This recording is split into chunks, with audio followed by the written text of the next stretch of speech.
Greetings, sirs and madams. I'm Seraphic Zero, and today I just got a really quick but really interesting update for you guys. So, yeah, IGN just dropped a new video. They seem to have exclusive access to Monster Hunter Wilds for the next while, so I guess, yeah, I'm gonna have to hang out with them for the meantime. Yeah, so they just dropped a video hanging out with some of the developers. It's like Kaname and also the director.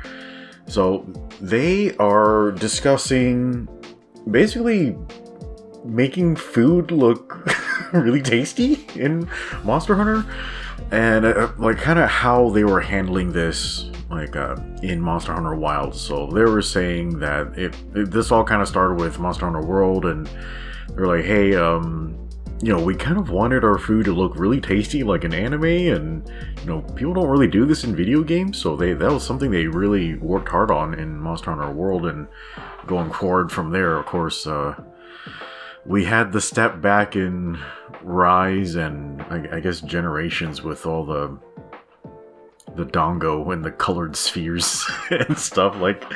I'm sorry if,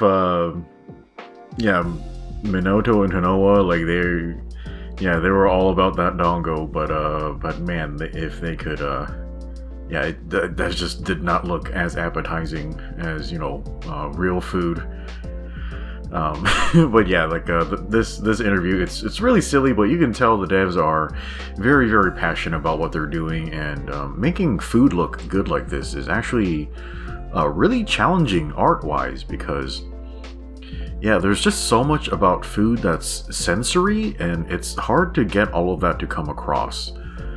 And I know a little bit about this because as a very small bullshit hobby, I do a little bit of food photography, not in a professional sense at all. I mostly just do it to troll my family and friends to make them hungry.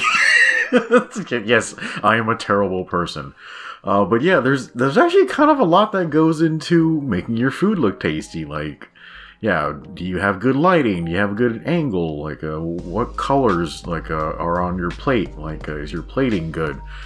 Can you get the texture to come across and all that type of stuff? And something about food that's really important is getting the taste and the smell to come across, which that's literally impossible to do over a visual and audio medium, but yeah, that's something that they're trying to convey here, which is really amazing, to be honest. So yeah, you can check out this video to just see some of that. I'm very impressed by their work. I'm especially impressed at the end of the video here. Let me just skip over that. They talk about when you go over to, I forget the name of the village. It might be Kanafa. It might be one of the other villages. There's two villages so far. Anyway, the place that makes cheese. So there's this whole sequence of everyone sitting down and eating naan and cheese and all this stuff. And they talk about this double texture they basically had to invent. Because naan is crispy on the outside, but soft on the inside. So that's a real technological challenge when it comes to developing just how to code that. It just sounds crazy to me. But yeah, I just wanted to just say how impressed I am about what they're working on here. And then I also wanted to say that I would not be able to eat that much cheese ever in my life, because I'm Asian, so yeah, I am lactose intolerant. I could eat that much cheese, but I would, I just don't want to destroy this place. Anyway, yeah, it's a really silly video. I just want to give my commendations to the developers here, but there is some really interesting hidden stuff in this video, just outside of all the food and the culture and stuff. So let me point that out to you guys real quick. So yeah, if you look at the very beginning of the video, I've taken some stills here, so yeah, there's some interesting stuff going on here. Yeah, let me zoom in a little bit. So yeah, this is on the oil well basin map, and Yeah, you see how the hunter is wearing, what is this, a Jarrakan armor? And the Palago is also wearing a Jarrakan, like, Palago armor. But if you look at these stills, like, actually you have timestamps here so you guys can, like, verify this for yourself. You notice a few things, like, that are going on here. I understand it's in Japanese, but I want to direct your attention to the mini-map here. So if you zoom in on it,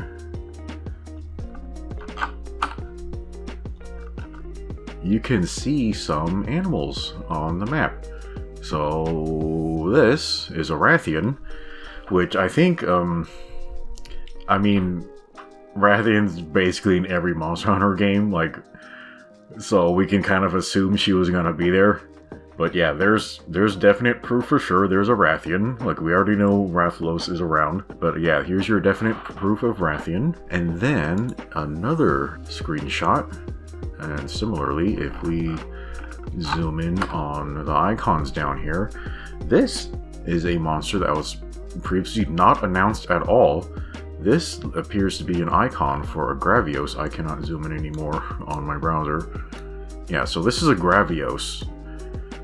Which is very strange because, like, literally in my previous video that I made about the Gypceros, I was literally bitching, why did they bring the Gypceros back? This is a useless monster with useless armor and weapons. Like, I can't use this shit at all. I said, like, yeah, instead of a Gypceros, like, why don't you add something like a Gravios? You know, which is a badass monster that's, you know, kind of interesting to fight, and it's got great gear. And lo and behold, all I had to do is bitch a little, and here's a Gravios. So yeah, that's amazing.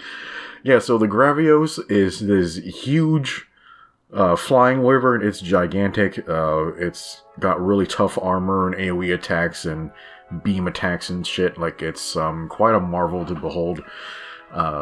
Its moveset can be incredibly annoying to deal with, because it's like doing AoE, like blast fart gas cloud things that you have to run away from, or you're taking massive chip damage from it, or it's doing, like, this thing's huge, or it's doing like tail spins with no tail, or it's sitting in a lava pool where you can't get to it and it's like sniping you with its beams for like an hour.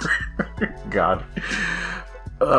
Yeah, so its moveset is a problem. I'm sure they'll revamp it. But yeah, this is a fantastic monster because, like, its armor looks really cool. And it has usually guard armor skills on its armor. Yeah, usually you have regular guard on the standard Gravios armor, and then guard boost on Black Gravios, the subspecies, I believe. And then they also make a series of weapons. They have fire lances, and they can branch into poison lances. And then I believe in Monster Hunter Freedom Unite, the best fire lance actually belongs to Gravios. So yeah, it's actually pretty decent gear. So yeah, I am super duper excited to see that this monster is back. I kind of wish we had a more formal announcement, but yeah, we'll make do of details also. If you need further proof, here in the screenshot, this text right here is the quest prompt for the mission timer. If you translate this, it'll basically say hunt a Gravios.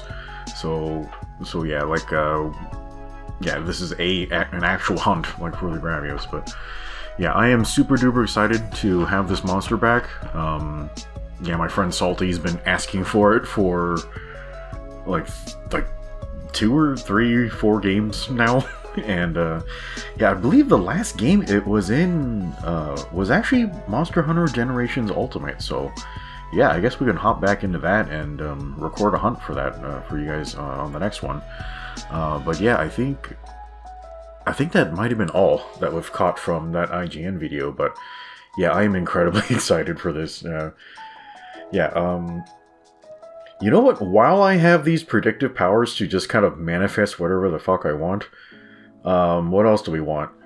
Okay, I want Valstrax back without all the raspberry jam stuck to him. Give me Gormagala and Shagu Magoo, like, back. in a game with a decent frame rate. And give us a tall call. Give me the crabs back. I love the crabs. Wait, why am I hesitating? Give me the Lagai Cruise. For love of God, just give me Laggy. Yeah, they're probably gonna save him for a game that has underwater again, but yeah, give us Laggy. Nobody cares. And yeah, I think I'd be good with that. Yeah, give us more Honeblade. Oh yeah, and then give us give the lance some sharpness maintenance mechanics. But anyway, guys, okay, I think that's gonna be it for now. I just wanted to make this video short, but yeah, I think that's all I got for you for now. Yeah, just like the video, stay subscribed if you want to see future content for covering Monster Hunter Wilds. I'm sure all the news is gonna ramp up over the next month. The game will be out at the end of February, so yeah, just stay tuned for whatever news might come up. But yeah, I think that'll be it for now. Hopefully you enjoyed it, and we'll see you next time.